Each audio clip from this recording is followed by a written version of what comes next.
A single mother paid for groceries with coins at a ShopRite checkout. The billionaire standing right behind her looked into her cart and froze. It wasn't the coins. It wasn't the growing line. It wasn't the shame burning across her face. It was what he didn't see in that cart that broke something inside him. Because 27 years ago, a woman just like her had done the exact same thing in the exact same store. And that woman was his mother. 41-year-old Tobechukwu hadn't cried since the day he buried her. Tobechukwu was not the kind of billionaire who made headlines. Before we begin, remember this.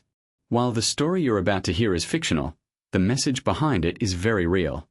At Tales by Uncle Frank, we believe the right story at the right moment can change a life. He didn't tweet. He didn't do podcast interviews.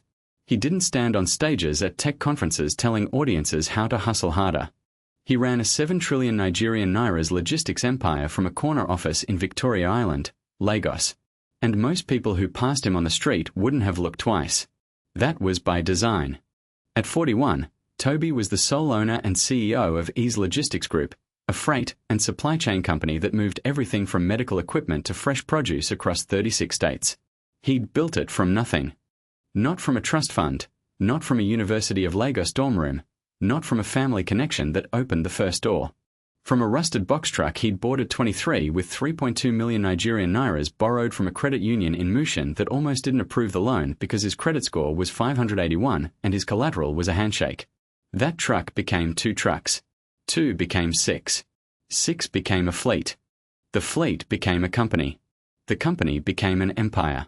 And the boy from Mushin became the man in the penthouse on Bordillion Road in Back Bay with floor-to-ceiling windows overlooking the Lagos Lagoon and a closet full of suits that cost more than his mother had earned in a Bay year. His watch alone was worth 26 million Nigerian Nairas. A Audemars Piguet overseas titanium case blue dial, the kind of timepiece that whispered wealth instead of shouting it. He wore it every day, not because he cared about watches, but because it was the first expensive thing he'd ever bought himself.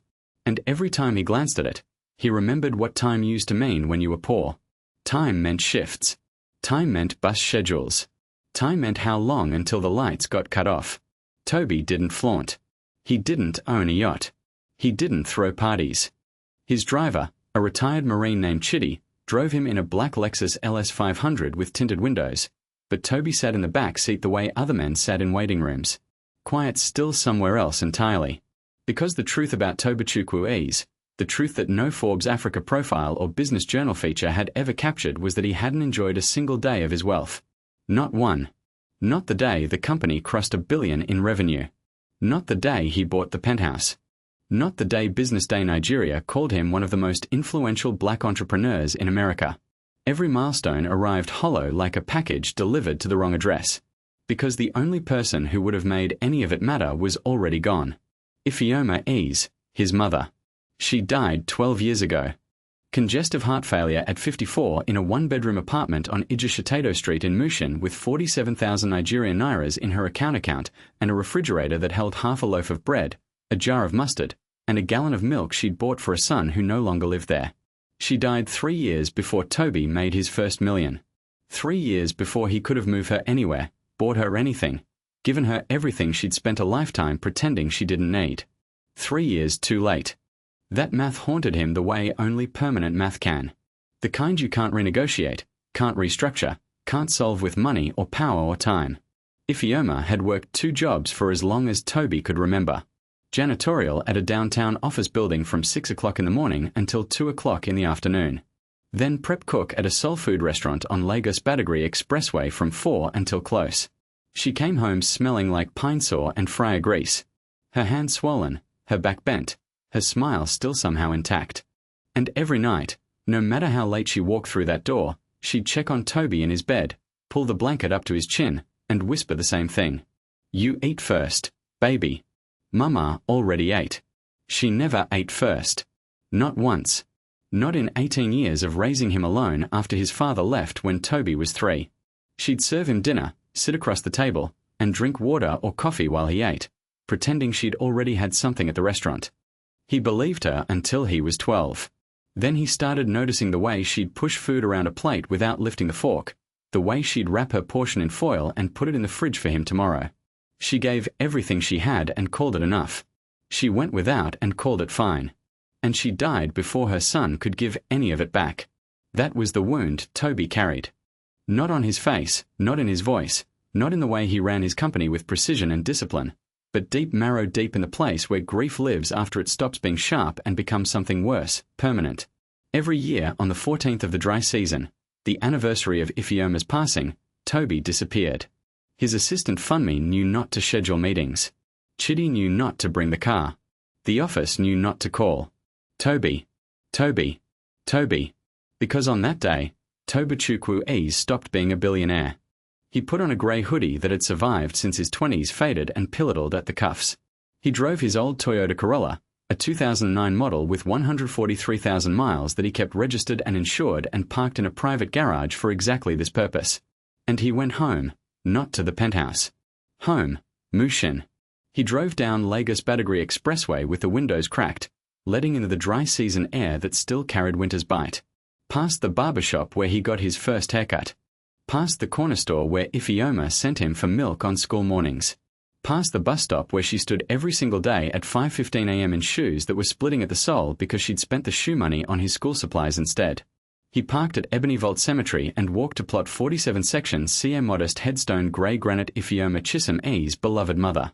He placed white chrysanthemums against the stone, the same ones every year, because Ifeoma used to say they were the best flowers a poor woman could buy. Cheap, but they last like us, baby. He sat on the cold ground beside her grave and talked. Told her about the company, about a new distribution center opening in Memphis, about the charity gala he'd attended where he felt like a fraud, about the emptiness that lived in rooms too expensive for her to have ever walked into.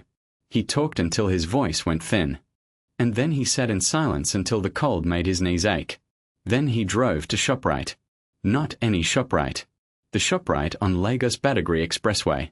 The one with the scratched linoleum floors and the fluorescent lights that buzzed at a frequency only people who'd spent too much time under them could hear. The one where Ifeoma shopped every Thursday evening after her second shift. The one where Toby, as a boy, had walked the aisles beside her, watching her do math. In her head at every shelf, calculating, subtracting, choosing between what he needed and what she could afford, which were never the same list. Every year, Toby walked through this door. He didn't buy anything. He just walked past the cereal aisle where Ifeoma always picked the yellow box of Cheerios because it was the cheapest per ounce. Past the produce section where she'd squeeze avocados she'd never buy and say, maybe next week. Past the school supplies aisle where she'd let him pick one thing, just one, and he'd hold a box of crayons like it was treasure. He walked and he remembered and he left. 12 years of this ritual. 12 years of walking through a ShopRite like a ghost, visiting the living. But this year, something shifted. He stopped at the cereal aisle, reached up to the shelf, wrapped his fingers around a yellow box of Cheerios, 8.90, same brand, same size, same shelf position. He looked at it for a long time. Then he put it in a basket. It was the first thing he'd purchased in this store in 12 years. He walked to the checkout lanes, chose a regular line instead of self-checkout because Ifeoma never trusted machines with money, and stood behind two other customers. His hoodie was pulled up. His Audemars Piguet hidden under the sleeve. Nobody looked at him. Nobody recognized him. In Dorchester, in this ShopRite, he was just another man holding a box of cereal. The line moved slowly. The person directly in front of him finished and left. And then Toby saw her, a woman, late 20s, maybe 30, thin in a way that wasn't athletic, that came from skipping too many meals and pretending it was a choice. She wore a jacket too light for the dry season in Lagos. Denim, no lining. The zipper broken halfway up, so it hung open at the collar. Her jeans were torn at the left knee. Not fashion wear. Her hair was pulled back in a tight ponytail, clean but dry, the kind of hair that hadn't seen conditioner in months. Her fingernails were trimmed, short-filed even, but 3 of them were cracked down the middle. She'd given up on vanity, but not on dignity. Toby recognized that difference instantly because his mother had lived inside it every day of her life. A boy stood beside her, maybe 7. Quiet still, his small hand gripping the fabric of her jacket near the hip like an anchor. He didn't fidget. He didn't ask for candy. He didn't look around. He watched his mother with the steady, serious eyes of a child who had learned too early that the world required paying attention. In the cart's fold-down seat, a smaller child slept. A girl, maybe forehead, tilted against the plastic frame, a thumb hovering near her mouth, wearing a pink coat that was slightly too big. The sleeves rolled twice at the wrist. The woman unloaded her items onto the conveyor belt with careful, deliberate movements. Each item placed precisely, not tossed, not rushed. She was counting. Toby could see it in her lips. Micro movements, numbers running behind her eyes like a ticker. A woman who knew exactly how much she had and was making sure she didn't cross the line. The cashier, a heavy-set woman in her 50s with reading glasses on a chain and a name tag that said Mama Kimi, began scanning. The beeps came steady, item after item. The total climbed on the small screen. 3142 3618 391 411 243 72. Mama Kimi read the total aloud. 4372. The woman reached into her jacket pocket and pulled out a worn Ziploc bag. Then another. Then a third. 3 small plastic bags, each filled with coins, quarters in one, dimes in another, nickels and pennies mixed in the third. She'd sorted them, counted them, organized them the night before with the precision of someone who treated every cent like a soldier in a war she was barely surviving. She opened the first bag and poured quarters onto the counter. They spread across the surface in a metallic whisper. Mama Kimi looked at the coins exhaled through her nose so softly only someone watching closely would have noticed and began counting. The line behind Toby grew. A man in a Red Sox cap shifted his weight and muttered something under his breath. A woman 2 spots back shook her head and pulled out her phone. The universal gesture of performed impatience. The mother didn't look up. Her hands trembled slightly as she opened the second bag. Dimes scattered across the counter like tiny silver apologies. The boy beside her, the 7-year-old with the serious eyes, looked at his mother's shaking hands, then looked down at his shoes. He knew, even at 7, he knew exactly what this moment cost her. Not in money, in something heavier than money. In the quiet currency of shame that poverty charges on every transaction. In front of 43,720 Nigerian nairas worth of groceries, in front of a growing line of strangers, in front of her children, this woman was paying for survival with pennies, and every coin that hit the counter sounded like an apology she shouldn't have had to make. Toby stood 2 spots back, his box of Cheerios in one hand, and watched. He wasn't impatient. He wasn't checking his phone. He was looking at the conveyor belt where her items sat waiting to be bagged.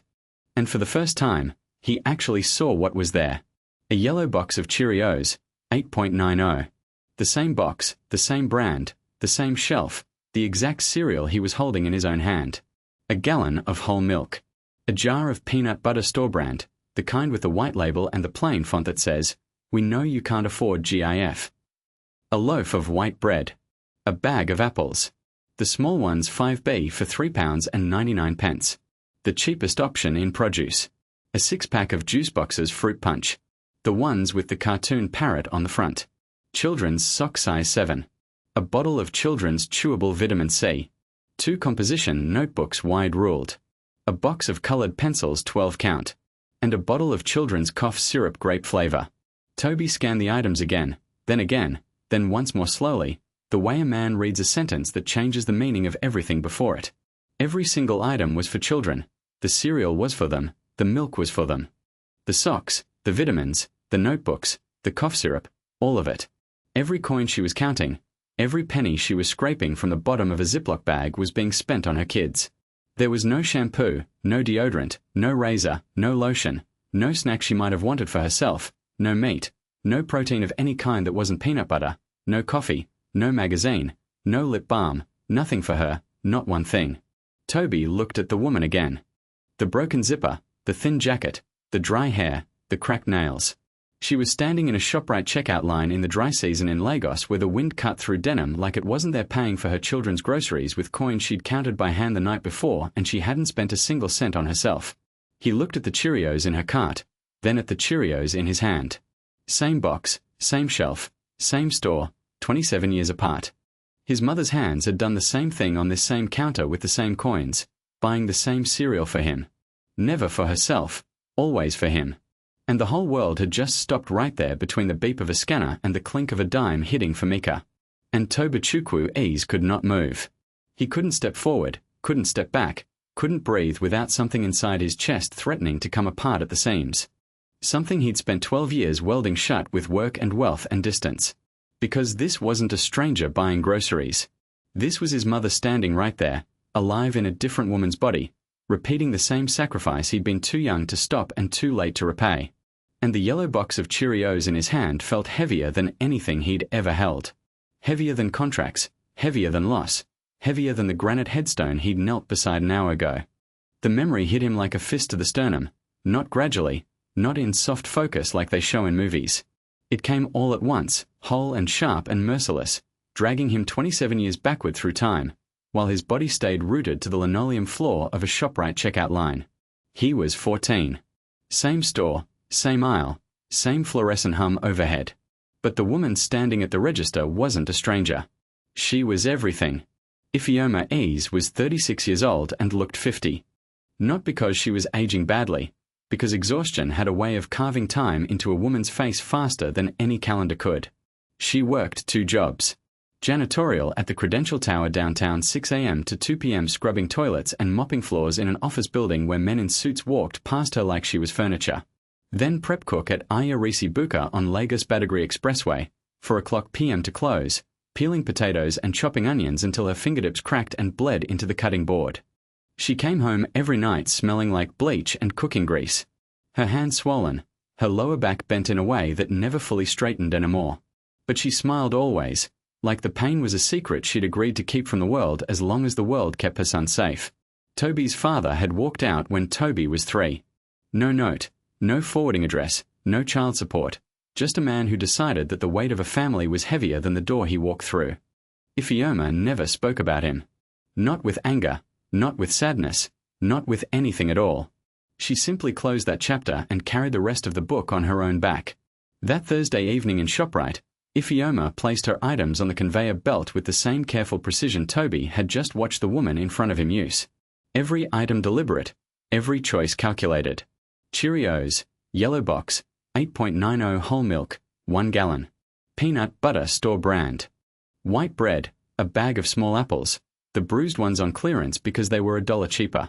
Children's socks, size 5. A bottle of children's cold medicine because 14-year-old Toby had been coughing for 3 days, and she'd been cutting her own doses of NyQuil in half to stretch it for him. Every item for him.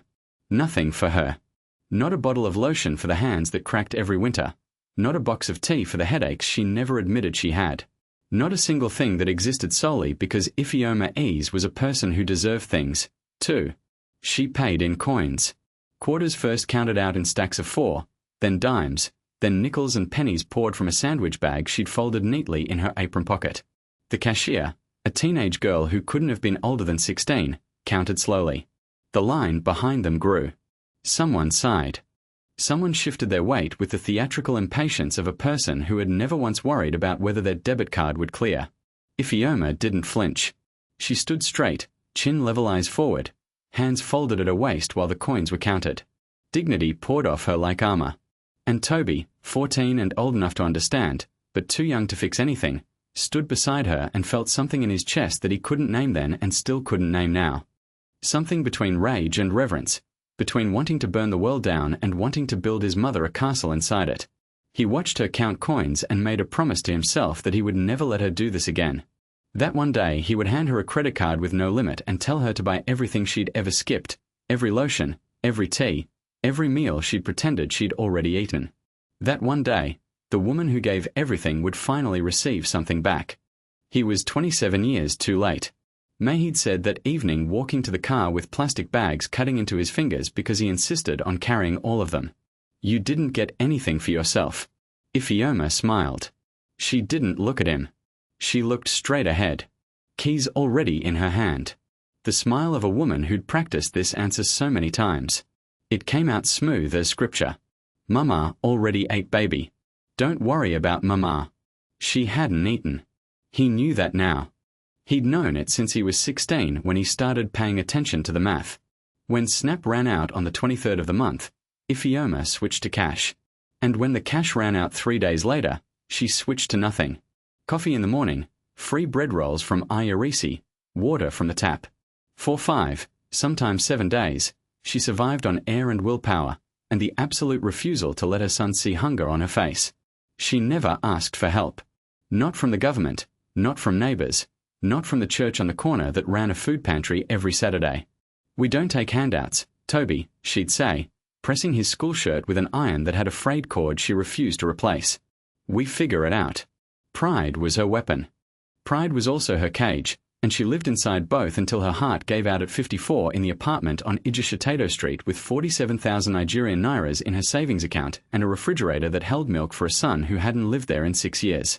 3 years before he made his first million. 3 years before he could have moved her anywhere, given her anything, told her she'd never have to count another coin as long as she lived. Toby stood in the checkout line at ShopRite on Lagos Badagry Expressway, holding a box of Cheerios identical to the one his mother had bought 27 years ago, and watched a stranger count coins with the same trembling hands, the same straight spine, the same invisible armor of dignity wrapped around the same desperate math. And for the first time in 12 years, his eyes burned, not because he was sad, because he was too late. Again, he knew the numbers. Every year, his company's charitable foundation published an annual report. Every year, Toby read it cover to cover, not because he cared about the PR, but because the data kept him honest, kept him connected, at least on paper, to a world he'd climbed out of, but never truly left. 13 million children in America lived in food-insecure households. 13 million. That wasn't a typo. That wasn't a third-world statistic. That was here in the richest country on earth. 13 million children who went to bed not knowing if breakfast was guaranteed. Single mothers were 5 times more likely to live below the poverty line than two-parent households. 5 times, not 2, not 3, 5. And the average food support voucher, the government's answer to hunger, came out to roughly 1,800 Nigerian nairas per person per day. That was 210 Nigerian nairas per meal. 210 Nigerian nairas to feed a child breakfast, lunch, and dinner in a country where medium coffee at a cafe on the island cost more than that. And here was the part that most people never saw. Food support vouchers ran out. They were calculated monthly, distributed on a fixed schedule. And for millions of families, the math simply didn't stretch. By the 3rd or 4th week, the card was empty. The balance hit 0. And whatever gap remained between government assistance and actual survival had to be filled with something else. Side jobs, borrowed money, skipped meals, coins counted on a kitchen table at midnight by a mother too tired to sleep but too determined to quit. That was what Rashida was doing right now. Toby could see it with a clarity that cut through every quarterly report and philanthropic summary he'd ever read. This wasn't data. This was a woman standing 6 feet in front of him paying for her children's groceries with sorted coins because the system had done the math and decided her family wasn't worth another 31 days of food. His mother had never applied for food stamps. Never once. "We don't take handouts, Toby." She'd said it like a mantra, like a prayer, like a shield she held up against a world that already thought less of her for being poor and black and alone. She filled the gap with overtime shifts and free restaurant scraps. And the kind of creative hunger management that no one teaches in school, but every poor mother learns by instinct. And this woman, this stranger in the broken zipper jacket, wasn't using an welfare card either. She was paying in coins, the same pride, the same refusal, the same quiet war fought with pennies instead of weapons. Toby stood behind her and felt the full weight of what it meant to know a statistic and then watch it breathe. The coins came up short. Mama Kimi had counted everything twice. 3 Ziploc bags emptied every quarter, and dime and nickel and penny spread across the counter like a battlefield of copper and silver. The total was 4,372. The coins added up to Naira for 0,00055, 3,170 Nigerian Naira short. Rashida stared at the total on the screen, then at the item still sitting on the conveyor belt. Her face didn't crumble. It tightened. The muscles around her jaw pulled inward. The kind of tension that comes from years of practicing composure in front of your children. The kind of mask that only a mother could hold in place. While her stomach dropped through the floor, her eyes moved across the belt. Cheerios, milk, peanut butter, bread, apples, juice, socks, vitamins, notebooks, colored pencils, cough syrup. She reached for the colored pencils. A 12-count box. 2,470 Nigerian nairas. If she put those back, she'd still be short, but closer. Her hand hovered over them the way you hover over something that belongs to your child, knowing that pulling it away is a wound you'll carry longer than they will. A small voice broke the silence. Not loud, barely above a whisper. "It's okay, Mama. I don't need those." Zaid, 7 years old, standing beside his mother with his hands still gripping the hem of her jacket, his serious brown eyes, looking up at her with an understanding that no 7-year-old should possess. He'd seen the math on the screen. He'd watched his mother reach for the pencils, and he'd done the calculation himself, not in numbers, but in the only currency a child understands. His mother's face, her jaw, her eyes, the way her breathing changed when things got tight. He didn't need the pencils. He needed her to stop looking like that. Toby heard the boy's voice and something inside his chest folded in half, not cracked, not broke, folded, like a piece of paper that had been holding its shape for 12 years and finally couldn't anymore. He didn't think. He didn't calculate. He didn't run the decision through the filter of logic or consequence or self-pity protection that governed every other choice in his 7 trillion Nigerian naira's life. He stepped forward. He placed his box of Cheerios on the conveyor belt right next to hers and looked at Mama Kimi. Ring it all together. I've got it. Rashida turned around. Not fast, not startled. Slow. The way a woman who's been surprised too many times by bad news turns to face whatever's coming next. She looked at Toby. Grey hoodie, no watch visible, no wallet flash, just a man with tired eyes holding nothing but a box of yellow cereal. Her expression wasn't grateful. It wasn't angry. It was guarded. Laid the face of someone who'd learned that kindness from strangers almost always came with a price. Sir, I don't need charity. The words came out steady, practiced. She'd said them before, probably to social workers, probably to concerned neighbors, probably to herself every morning when she looked in the mirror and decided that today, like every other day, she would handle it alone. Toby looked at her. He didn't smile. He didn't reassure. He just said quiet enough that only she and Mama Kimi could hear. It's not charity. My mama used to buy the same Cheerios from this same store. I figured the least I could do is finish what she started. Rashida blinked. The sentence didn't make sense to her. He could see that, but something in his voice did. Something behind the words that wasn't pity, wasn't performance, wasn't the hollow generosity of a man trying to feel good about himself. It was pain. Raw lived in familiar pain. The kind that one person recognizes in another, the way veterans recognize each other across a crowded room. She didn't say anything else. She watched him pull out a debit card. Plain navy blue. No platinum edges. No raised numbers. Nothing that whispered wealth. He swiped it. The screen flashed approved. 47,190 Nigerian nairas. Mama Kimi bagged the groceries without comment, her eyes moving between Toby and Rashida with the quiet awareness of someone who'd been behind that register long enough to know that some moments didn't need narration. Thank you. Rashida's voice was small, fractured at the edges like glass, held together by surface tension alone. She picked up the bags. Zaid grabbed the one with the cereal and the pencils, clutching it against his chest like he'd been given a gift and was afraid someone might take it back. Toby nodded. He didn't offer his name. Didn't ask for hers. Didn't reach for a business card or a phone number or any of the gestures that would have turned this moment into something transactional. He just stepped aside and let them walk past. He should have left. The ritual was over. The ShopRite visit, the cemetery, the Cheerios, all of it complete. The logical, disciplined part of his brain, the part that had built an empire by knowing when to walk away, told him to go home, back to the penthouse, back to the silence, back to the calendar that would fill tomorrow with meetings about freight contracts and distribution routes and quarterly earnings projections. But his feet didn't move.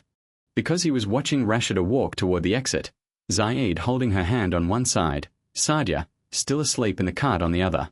And just before she pushed through the automatic doors, Rashida stopped. She knelt down beside Zaid, leaned close to his ear and whispered something. Toby couldn't hear the words. He was too far away, but he knew them. He knew them the way you know the lyrics to a song your mother sang every night of your childhood. He knew them the way you know the shape of a wound you've carried so long it's become part of your skeleton. He followed them to the parking lot. Not close, not obvious. 3 rows of cars between them. Enough distance to be invisible. Close enough to hear if the wind cooperated. Rashida opened the rear door of a Toyota Corolla 2003 faded silver. A dent in the passenger side door. One tail light held in place with red tape. She lifted Sadia gently from the cart and placed her in a car seat that had seen better years. The buckle clicked. Sadia didn't stir. Zaid climbed into the back seat and buckled himself in. He looked at the ShopRite bags on the seat beside him, then looked at his mother standing outside the door. "Mama, can we eat the crackers now? I'm hungry." Tamer reached into the bag, pulled out a sleeve of saltine crackers, handed them through the open door. Zaid took them, tore the plastic bit into one. Crumbs fell on his jacket. He chewed for a moment, then held the sleeve toward her. "You want some?"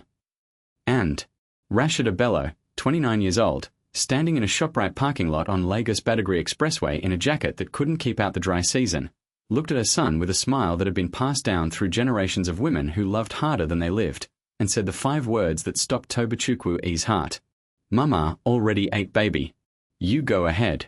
Toby was standing 3 parking spaces away. His hand on the hood of his Toyota Corolla, the wind carrying her voice across the asphalt like it had been aimed directly at the center of his chest. "Mama already ate."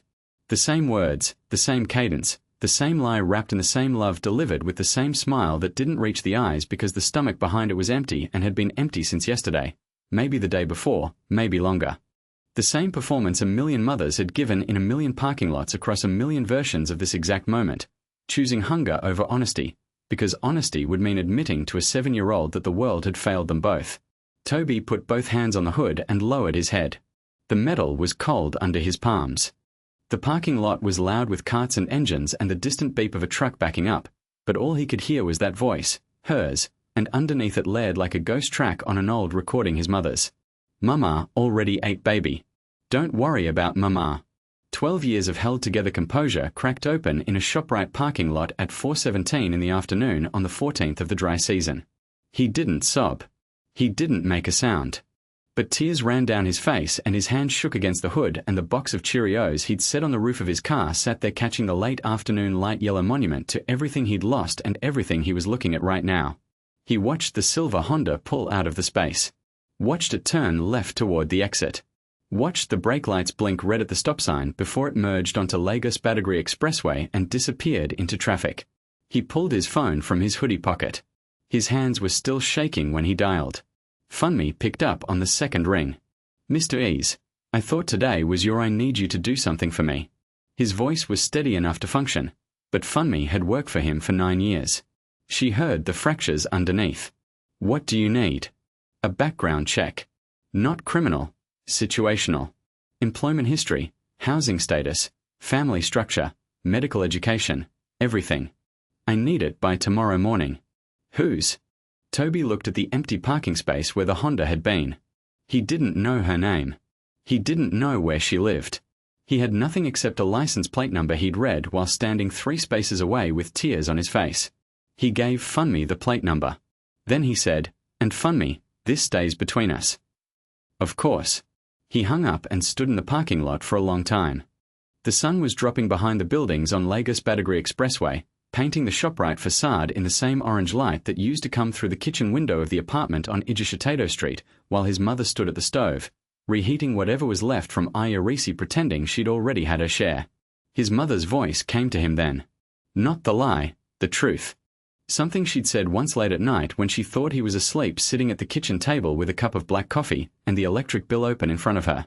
The hardest thing about being poor isn't the hunger, baby. It's pretending you're not hungry so your child doesn't worry.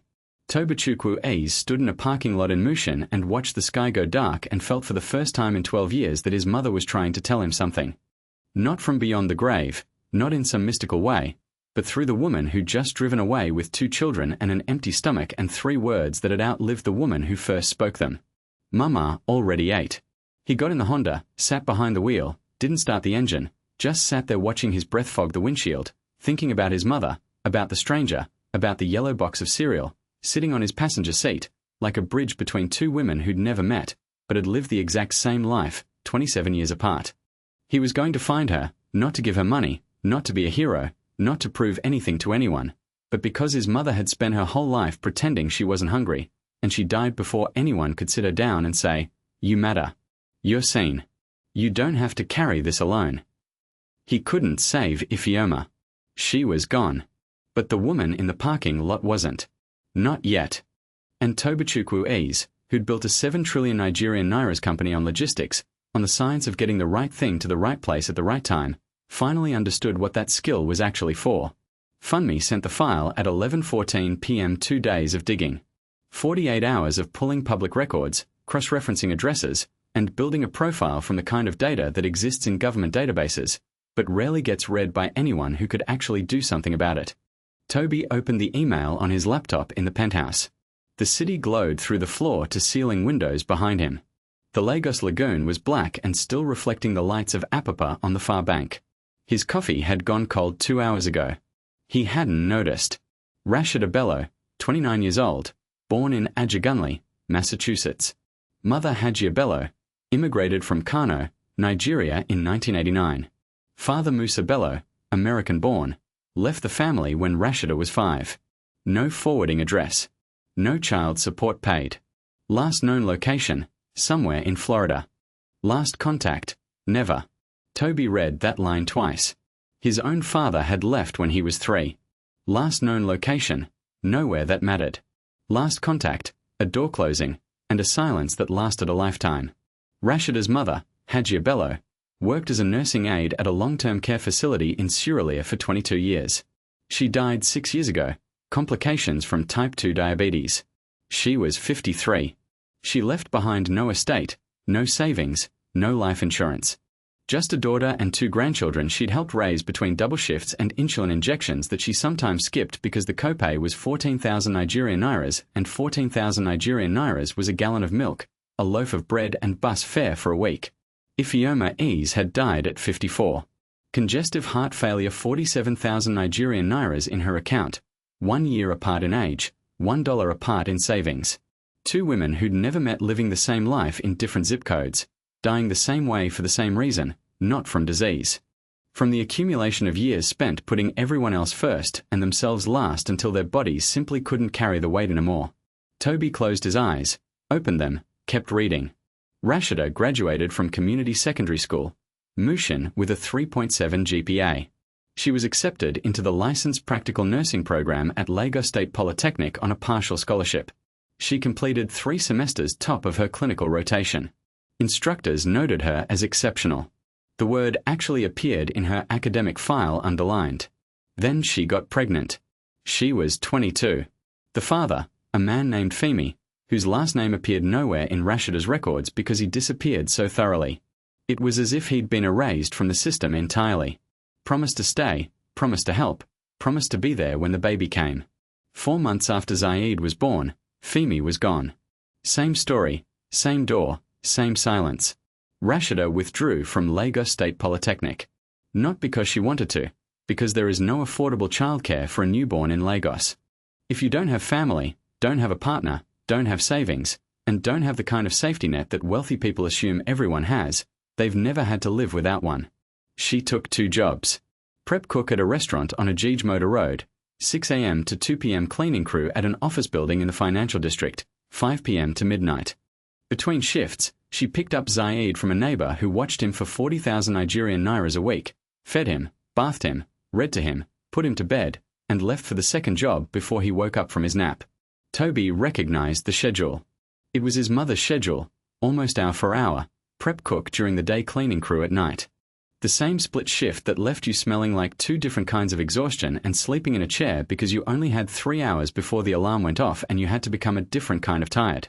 Rashida's current apartment was a studio on Ikorodu Road, $380 feet, 1.15 million Nigerian nairas a month.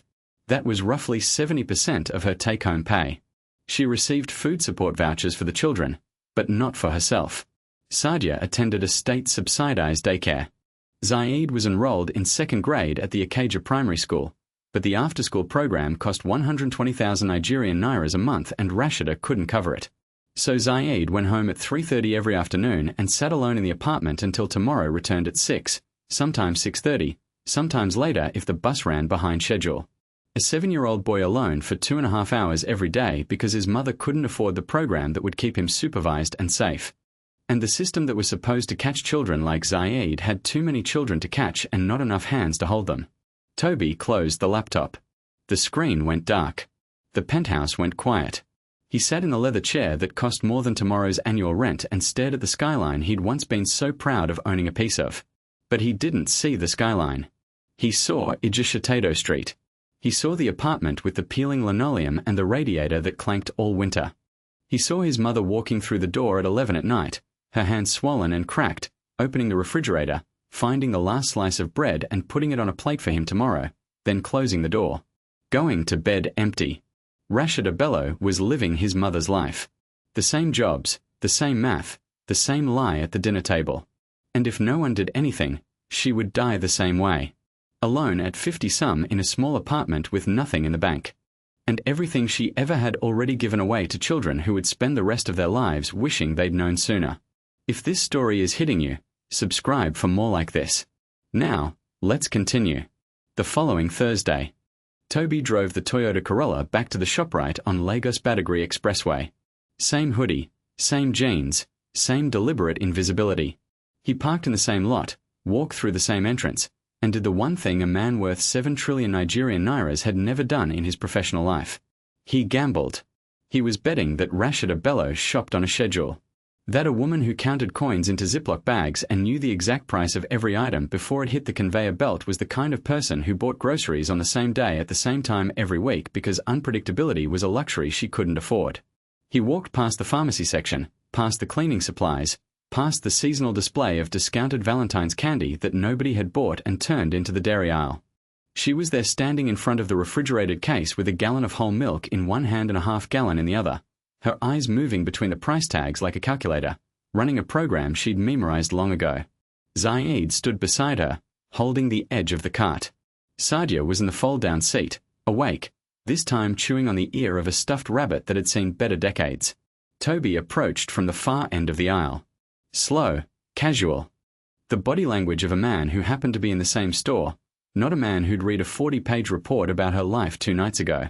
Excuse me. I think we met last week. At the register, Rashida looked up. Recognition came fast. Not warmth, not relief, caution. The measured, practiced weariness of a woman who had learned that people who showed up twice usually wanted something. Then Zaid saw him. The boy's face changed.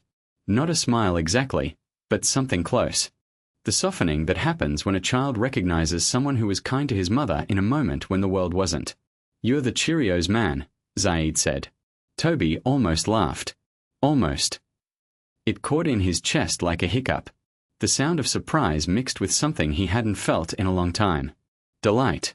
Pure, unexpected delight. He'd been called Mr. Ease by investors, Sir by employees, Toby by exactly 2 people in his life, both of whom were dead. But Cheerios man, that was new. I am, he said. That's me. Rashida put the milk back. The gallon. She kept the half-gallon, the cheaper option. The math never stopped, even mid-con conversation.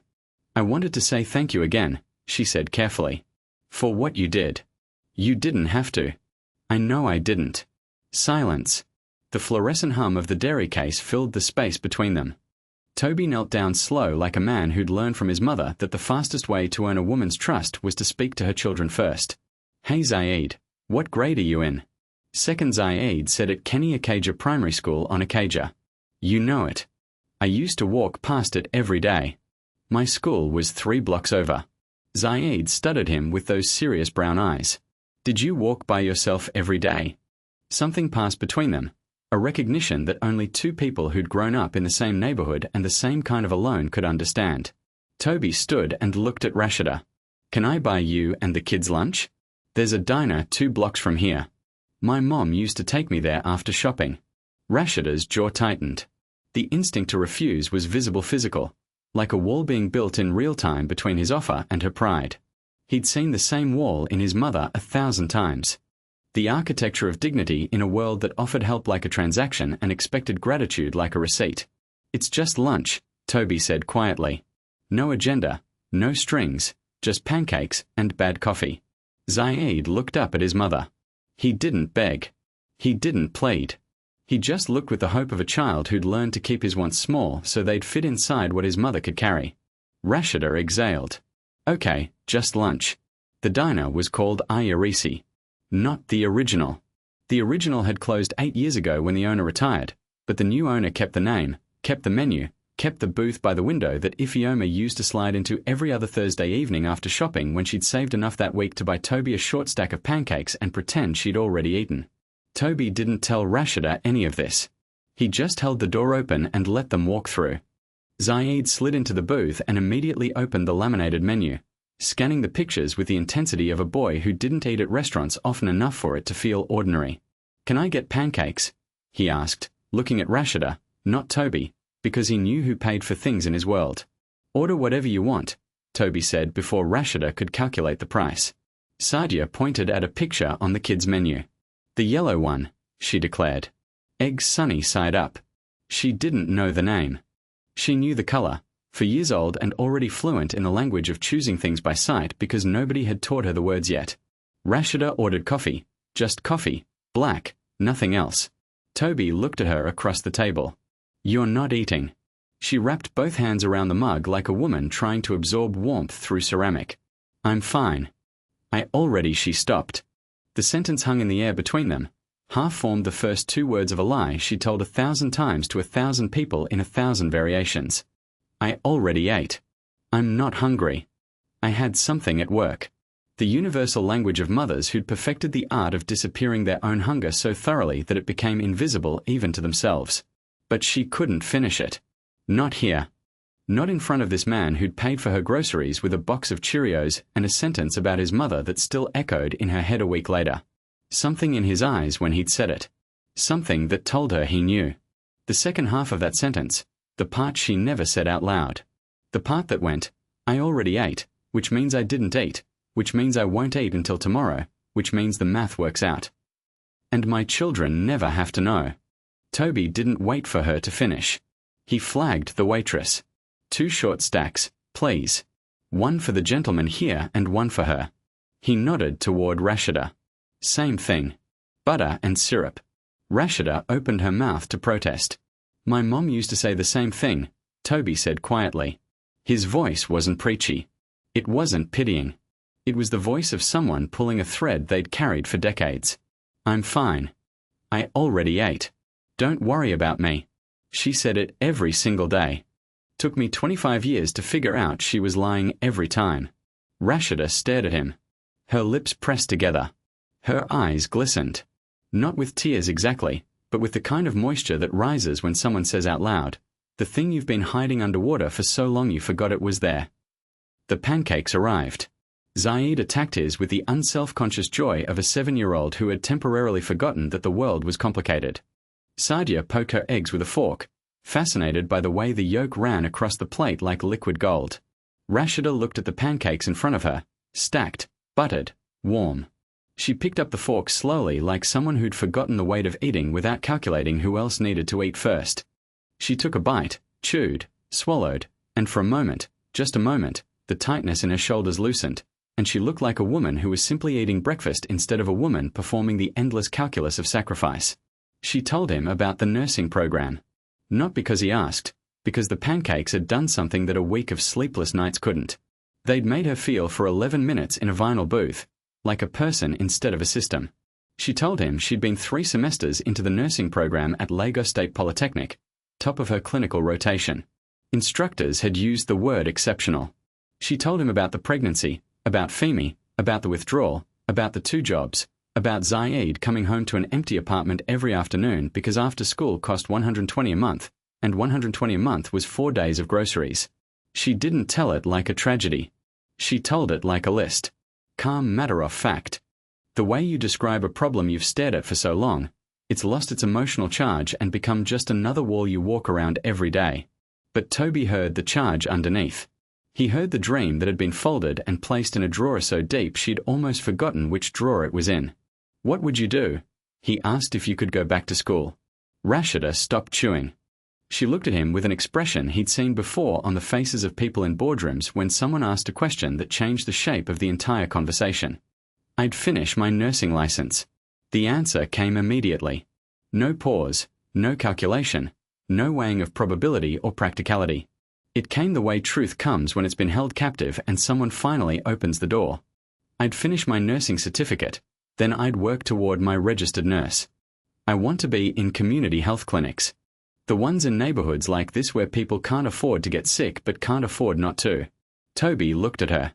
29 years old, 2 children, 2 jobs, A 380-foot apartment and a dream she'd kept alive for 7 years on nothing but willpower and memory. She hadn't buried it. She'd just run out of hands to carry it. "Okay," he said. "Let me make a phone call." Rashida's face shifted. Not hope. Not yet. Something before hope. The careful guarded look of someone who'd been disappointed enough times to know that wanting something was the fastest way to lose it. "I don't need a handout." She said the same words from the checkout line, the same spine. "I know," Toby said. "That's not what this is." He called Funmi from the parking lot while Rashida buckled the kids into the Honda. His voice was calm, controlled the CEO voice that made things happen in rooms he wasn't standing in. "I need you to pull the scholarship database at Lagos State Polytechnic. There's a program called Fresh Start. It's for women returning to education after an interruption. I need to know the eligibility requirements, the application deadline, and whether a 29-year-old single mother with 3 completed semesters and a 3.7 GPA would qualify." Funmi was quiet for exactly 1 second. "You already know the answer. I need them to know it, too." Ease Logistics Group had donated 2 billion Nigerian nairas to Lagos State Polytechnic 3 years prior, part of a workforce development initiative Toby had championed specifically because community colleges were the only on-ramp that people like his mother ever had access to.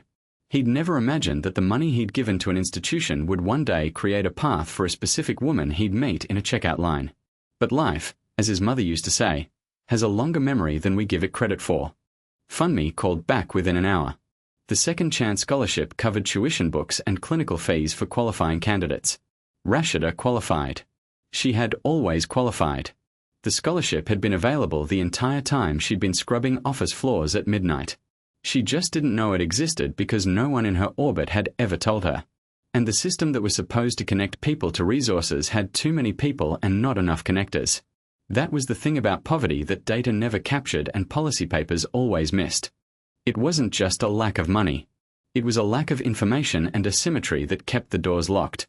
Not because they were sealed, but because nobody ever told you where the handle was. Toby called Rashida that evening. She picked up on the 4th ring. Her voice wary guarded the voice of a woman who didn't give her number to people lightly and was already regretting that she had. "I found something," Toby said. "It's not charity.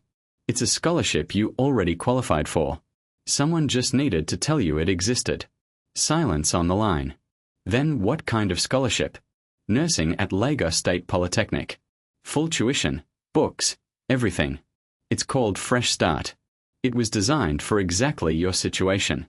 More silence. Longer this time. Toby could hear Sadia babbling in the background. The sound of a television turned low. The hum of a radiator that probably worked half the time. "Why are you doing this?"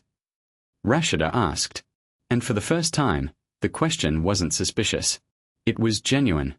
The question of someone standing at the edge of something she'd been staring at from the other side for 7 years.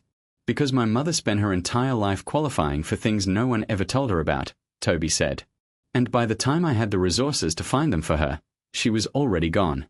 He didn't let the silence sit too long. He had more. "Zaid, there's a Boys and Girls Club on Allen Avenue that runs a free after-school program. Homework, help, snacks, supervised activities until 6:30. No cost. He can start Monday." He heard Rashida's breathing change. The quickening of someone whose chest had been compressed for so long that the first full breath felt like pain. "And your housing. You're paying $11.50 a month for 380 feet. You qualify for a Lagos State housing subsidy voucher. You always have. The wait list in Lagos is long, but there's an expedited track for single parents enrolled in education programs. Funmi, my assistant, she's already started the paperwork. If you want her to." Rashida didn't speak for a long time. When she did, her voice was barely above a whisper, fractured and raw, and holding on to the edge of something that might have been the beginning of belief. "You're telling me these things were there this whole time?" "Yes. And nobody told me. Nobody told my mother either. That's the part that keeps me up at night." What Toby learned in the weeks that followed wasn't just about Rashida. It was about the architecture of poverty itself. The invisible infrastructure that kept millions of people locked in survival mode, while the keys to their own doors hung just out of reach in filing cabinets they didn't know existed. Funmi had become his research partner without either of them naming it that.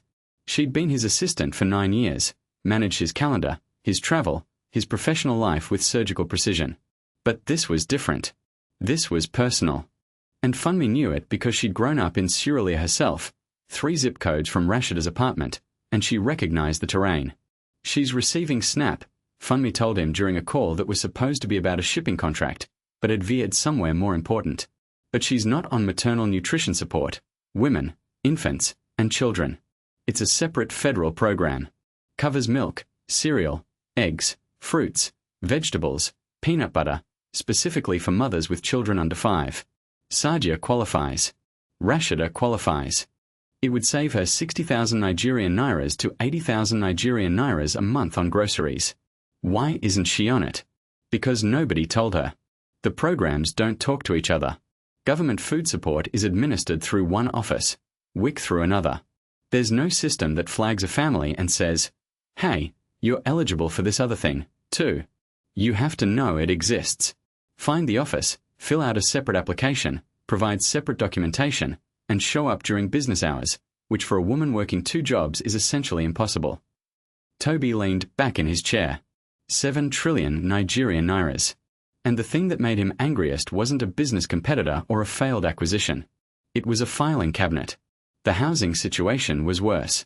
Rashida was paying $1,150 a month for 380 square feet. She qualified for Lagos State Housing Subsidy, the federal housing choice voucher program that subsidized rent for low-income families. But the waiting list in Lagos averaged 27 months. 27 months of paying 70% of your income for a studio apartment, while a bureaucracy processed paperwork at the speed of indifference. There's an expedited track.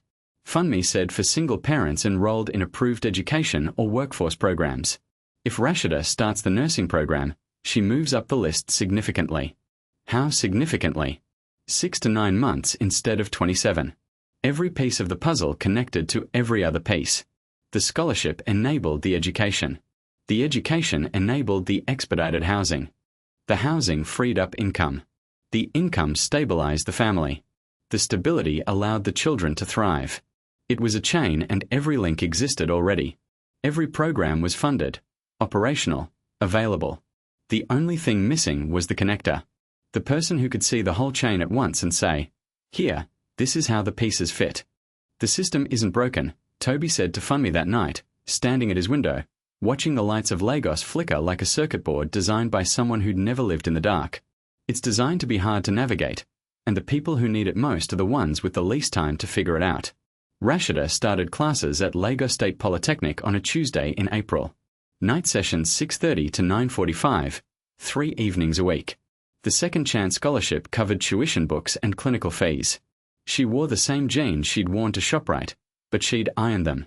She carried a backpack Zaid had decorated with stickers from the after-school program at the Youth Empowerment Center on Allen Avenue, where he now went every afternoon until 6:30 instead of sitting alone in the apartment, counting the minutes until his mother came home. Sadia's daycare extended her hours through a supplemental voucher Funmi had helped Rashida apply for. It added 90 minutes to the end of the day, which didn't sound like much until you understood that 90 minutes was the difference between making it to class and not.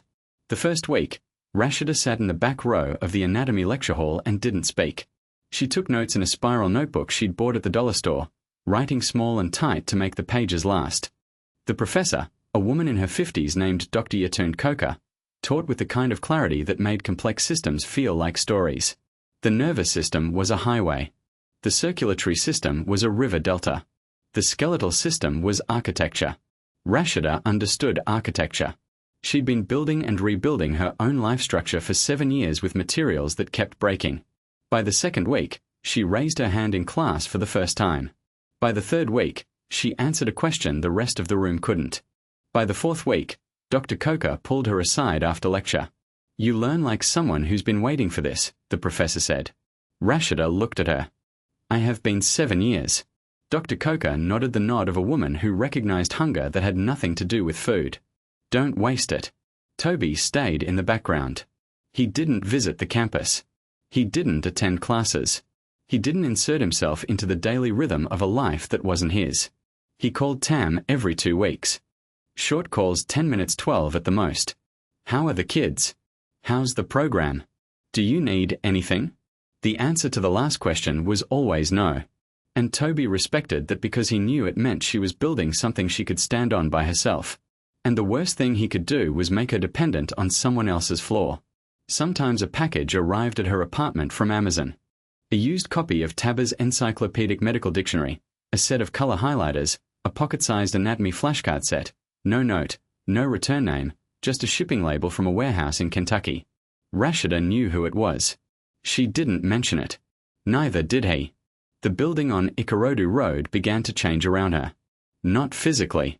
The walls were still thin. The radiator still clanked. The hallway still smelled like cooking oil and carpet cleaner. But the ecosystem shifted.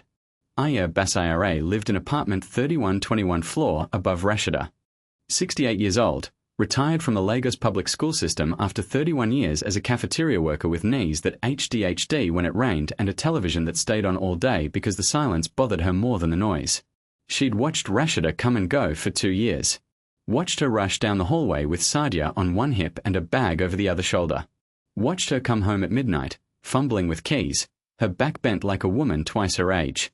One Tuesday evening, as Rashida was strapping Sadia into the car seat and trying to calculate whether she had enough gas to get to campus and back, Aya Basare appeared in the doorway of the building. "Give me the baby," she said. Not a question, an instruction. The kind of sentence that comes from a woman who raised 4 children of her own and had no patience for logistics that could be solved by a willing pair of arms. Rashida froze. "Miss Aya Basare, I can't ask you to." "You didn't ask. I'm telling. Give me the child. Go to school. She'll be asleep in 20 minutes and I'll be watching my shows. Bring her up when you get home." Rashida's eyes filled. She didn't argue. She handed Sadia to Aya Basayare, who settled the girl against her shoulder with the practiced ease of someone who'd held 1,000 children, and walked back inside, humming a song that sounded like something from a church Rashida had never attended, but somehow recognized. From that night on, Aya Basayare watched Sadia every Tuesday, Wednesday, and Thursday. She never asked for money. Rashida tried once and Aya Basayare looked at her the way Odatawa would have looked at someone trying to pay for kindness. "Child, I spent 30 years feeding other people's children for 8,400 Nigerian nairas per day. This one I feed for free." Zaid, for his part, started carrying Aya Basira's trash down to the dumpster without being asked. Every Tuesday and Thursday like clockwork. He'd knock on her door at 6:15, take the bag, disappear down the stairs, and come back with his hands empty and his chin up. 7 years old and already fluent in the only language of gratitude that mattered. Action. Rashida brought homemade banana bread to class in the 6th week.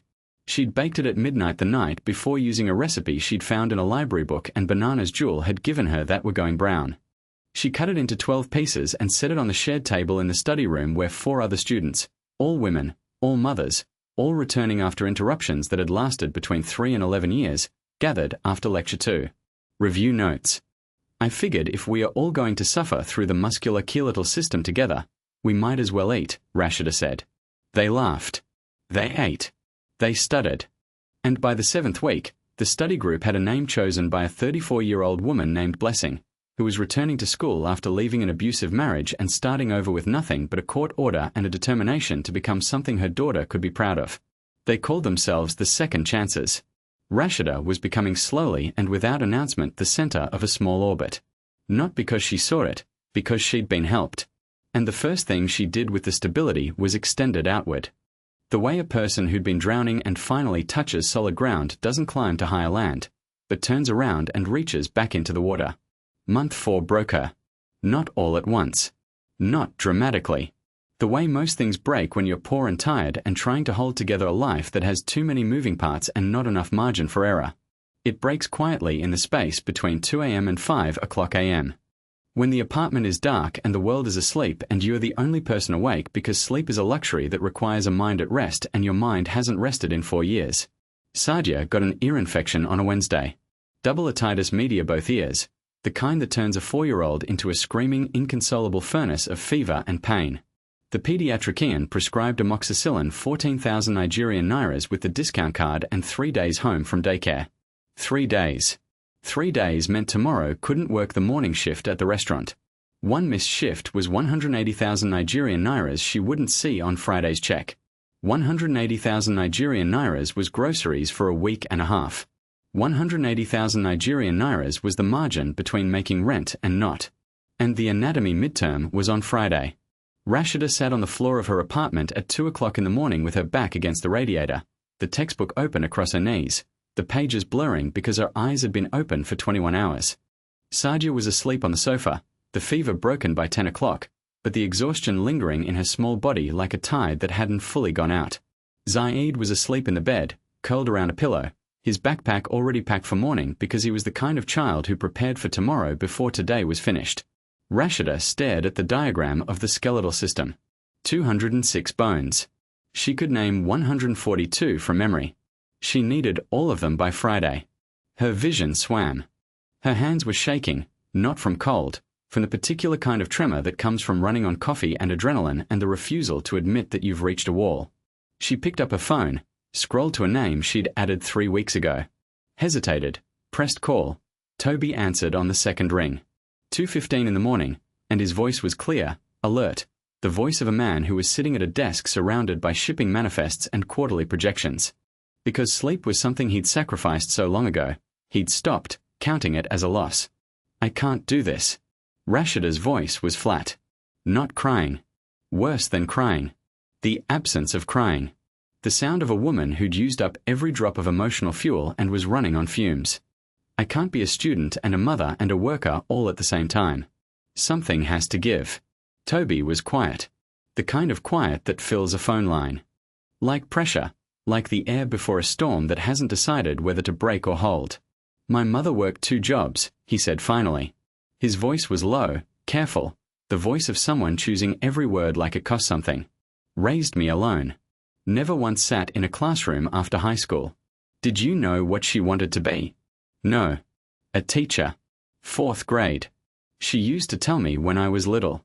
Said she wanted to teach kids how to read because reading was the only door that stayed open no matter how many people tried to close it. She had the application for Lagos State Polytechnic in her dresser drawer for 6 years. She never filled it out.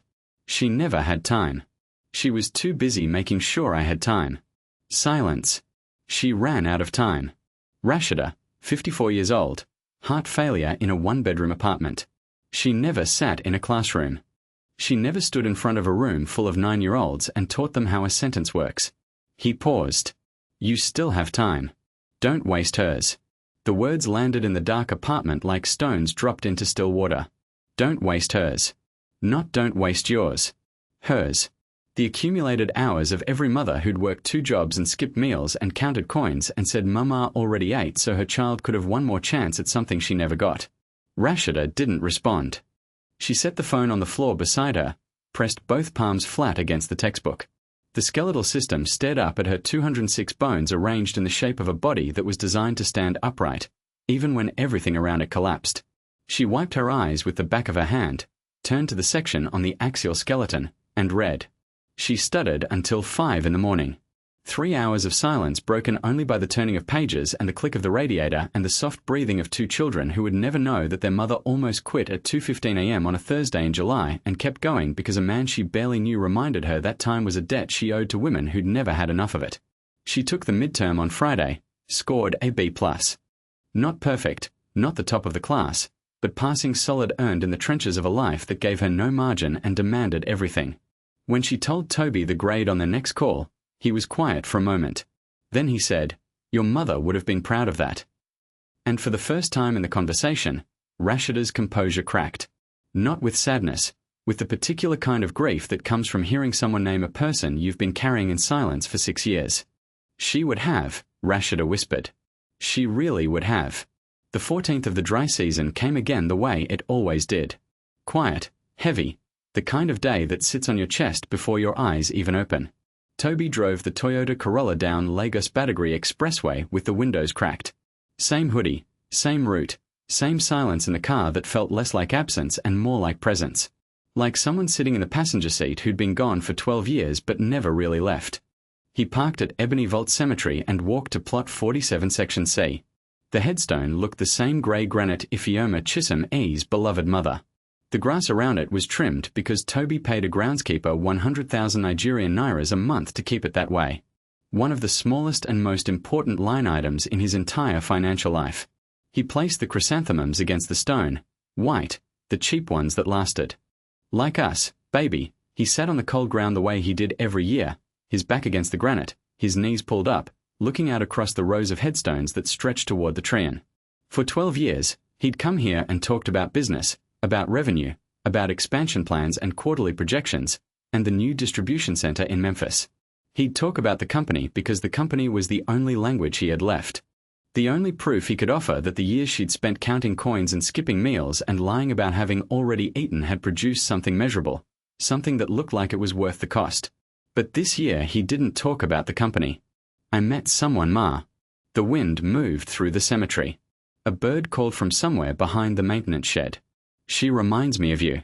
Same cart. Same coins. Same lie about already eating. He paused. Swallowed. She's got 2 kids. A boy who's too serious for 7 and a girl who sleeps through everything. The boy holds her jacket the way I used to hold yours. Like if he let go, you'd disappear. He pulled a blade of grass from the ground and rolled it between his fingers. I couldn't save you. I know that. I was 3 years too late and $1 billion too slow. You died in that apartment with 47,000 Nigerian nairas in the bank, and I was still trying to figure out how to get a second truck on the road. His voice cracked. Not dramatically, quietly. The way concrete cracks when pressure builds from underneath. But I think maybe that's why I stopped in that ShopRite. Not because I plan to.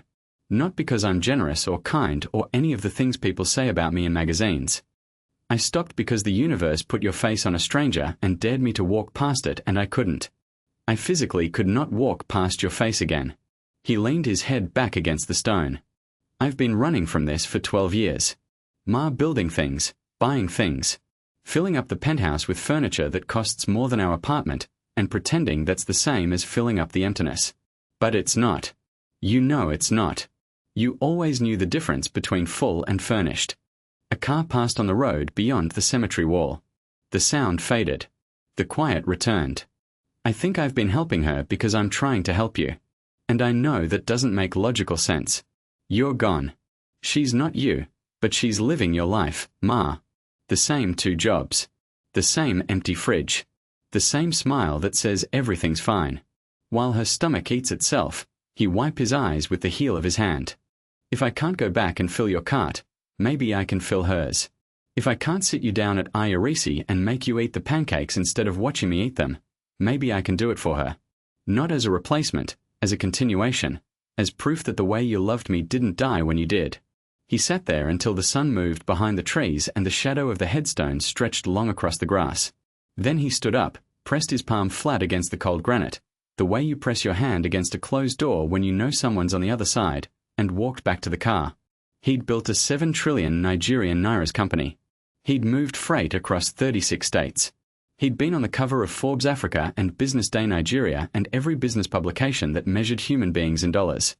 But the most valuable thing Tobechukwu had ever done was pay 43,720 Nigerian nairas for a stranger's groceries in a ShopRite on Lagos Badagry Expressway. Because that was the moment he stopped running from his mother and started running toward her. 14 months after that Thursday, at the checkout line, Rashida Bello walked across a stage at Lagos State Polytechnic and received her licensed practical nursing certificate. The auditorium was small, fluorescent lights, plastic folding chairs, a wooden podium with a microphone that squeaked when you adjusted it. The ceiling tiles had water stains in the corners, and the air conditioning hummed loud enough to compete with the applause. It was not University of Lagos. It was not a grand ballroom with chandeliers and keynote speakers and alumni donations funding the champagne. But for Rashida standing on that stage in a blue gown she'd ironed at 5 that morning. It was the most important room she'd ever walked into. Zaid sat in the front row. 8 years old now, wearing a white button-down shirt Rashida had pressed with the same iron she used for her gown, the collar slightly crooked because he buttoned it himself and refused help. He sat straight. He didn't fidget. He watched the stage with those serious brown eyes. And when the announcer called his mother's name, Rashida Bello, he clapped with both hands above his head like he was trying to make the ceiling hear. Sadia sat on Aya Basira's lap in the second row, 5 years old, now clutching a stuffed cat named Biscuit, whose left ear had been loved to a permanent bend. She clapped when everyone else clapped.